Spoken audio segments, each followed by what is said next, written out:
Hi guys, so welcome back to my vlog again. It's me, your Pinay Mom in Norway. So for today's vlog, Friday ngayon at free ko nga sa trabaho, nagpasama itong panganay ko na magpapagupit nga siya at bibili ng ilang mga gamit niya. Natutuwa nga ako dahil kahit pinata na siya, nagpapasama pa din siya sa akin sa mga ganitong lakad. Kaya nga lang, habang ginugupitan siya eto at medyo inaantok ang nanay. After nga niyang magpagupit, ay pumunta naman kami dito sa store kung saan kami bibili ng ilang mga pantalon niya. At habang nagsusukat nga siya, eto, tumitingin din ako ng pantalon para kay Sofia kasi nagpabili din siya. Pagkatapos namin doon, ay pumunta naman kami dito sa may normal store. May isa pa kasing pinapabili si Sofia. Actually, dalawa pala. Yung panlinis niya sa kanyang mukha at yung kanyang cream. Grabe, diaper lang dati ang binibili ko. Ngayon, mga pang skincare na. Ang bilis-bilis talaga lumaki ng mga bata, ano? So, ayan guys, paano ba to ibaba? Ayan. Ay, nasobrahan naman. Ipakita ko itong mga pinabili ni Sofia. Nagpabili siya ng panlinis niya ng mukha kasi naubos na. Ayan, yung mga pang skincare niya. May isa pa dito, binili ko siya sa pharmacy. Ito na napakaliit. Pinapakita ko kay Sofia. Sulitin. So small pero it's 159 kroner. Sinabi ko pa doon sa pharmacy, ang litit pero ganito yung presyo. Pero kailangan niya to. Ayan. Here's for you. That's your skincare. Ayan, bumili din ako ng skincare for Happy. Happy! Merienda ni Happy, guys. Ayan. At bumili ako ng dalawang kaprisan. Tig-isa sila ni Lucas. Ayan. Can you put it in the fridge na? At itong, ano guys, ito oh. Ube cookies. So, ayan. Tikman ko. You wanna taste, Sofia?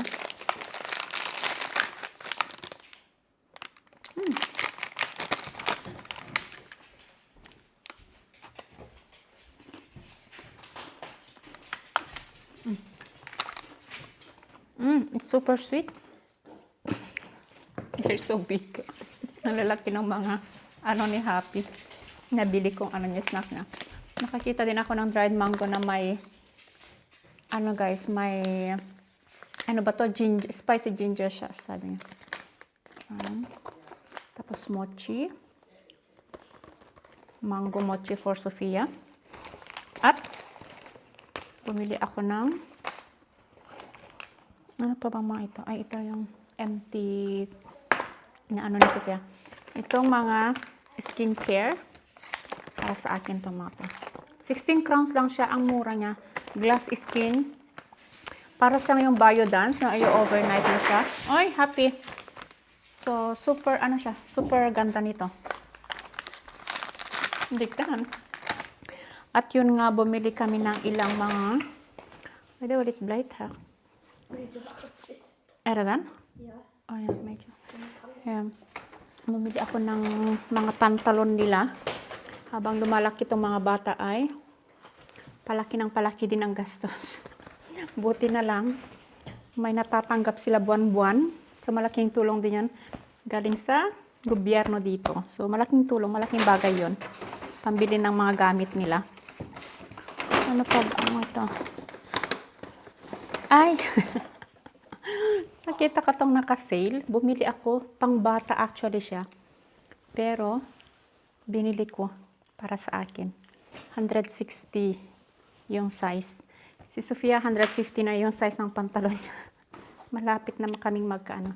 Medyas ulit. And this cute top for Sofia. Ang cute! This is so nice. So, dalawa yung pantalon na kinuha ko sa pambata.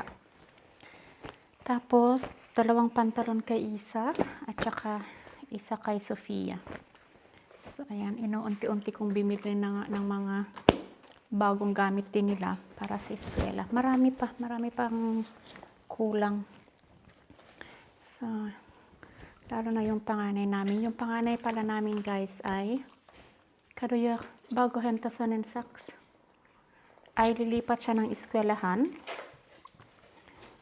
Dati kasi sa ano siya sa sentro siya. grade 8 na ano ba to na Grade 8? sa private school sa sentro. So ngayon, nung nasa nasa bakasyon kami, sinabi niya sa amin na gusto niyang lumipat sa public school na malapit lang dito sa amin. Ginusto niya yung private school noon kasi nga very siya ng sports. Yung lalo na yung football. Ano pa naman siya ngayon? Into pa naman siya ng football, pero yun, nahihirapan daw siya. Oh, they're so cute. Nahihirapan daw siya, lalo na pag nagbaba siya kasi dapat, kinukuha niya ay 2 beses siyang nagbabas mula dito sa amin hanggang sa sentro, tapos doon sa school. Dapat gising na siya ng mga 6 o'clock in the morning. Siya din yung rason kung bakit ako nagigising ng maaga. Kasi nga, prepare ng mga gamit niya, ng mga pagkain niya, babaon niya. At nakikita din namin na, yun, na inaantok especially pag winter. Nung winter nga, naaawa ko sa kanya kasi aga-aga niyang nagigising, ang dilim-dilim pa, umaalis na siya. So, nakakuha naman siya ng place niya dito sa amin. As in, malapit lang. Doon lang sa may football field. Pero maraming advices na inaano namin sa kanya na syempre hindi mo maiwasan yung ibang mga bata na kabataan ngayon. So, lagi namin pinapaalahanan na alam niya ang tama. Alam namin na alam niya ang tama. At yun, mag-aral siya ng mabuti. Yun lang. So, yun lang ang sabi namin sa kanya. Isusuportahan namin kung anong gusto niya. At isa pang dahilan niya ay na mimiss na niya yung mga kaibigan niya. Kasi almost ng mga kaibigan nga niya dito ay diyan nag-aaral. May 4 lang sila na nag-aaral sa private school na ka-eskwelahan niya dati. From dito sa amin. So, yun. So, tuwang-tuwa siya nung sabi nga namin na nakakuha siya ng place. I think next week bibisita siya before mag-start ng school. Nakita mo na umaliwalas yung mukha niya. So, yun. So, at least na-try niya yung kumising ng maaga. Yun nga. Yung gaano kahirap mag-commute. So, ano pa itong gusto kong sabihin? So, yun. So, lilipat siya from private to public school. At syempre, malaking na din yun kasi nga hindi na kami magbabayad ng tuition niya every year.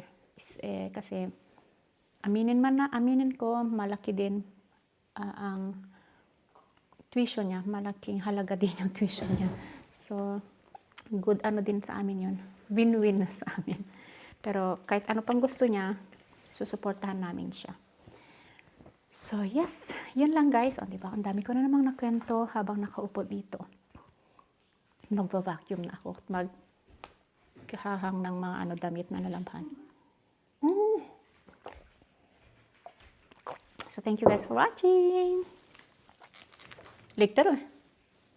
Ulit. Ang cute naman ng mga mochi na to.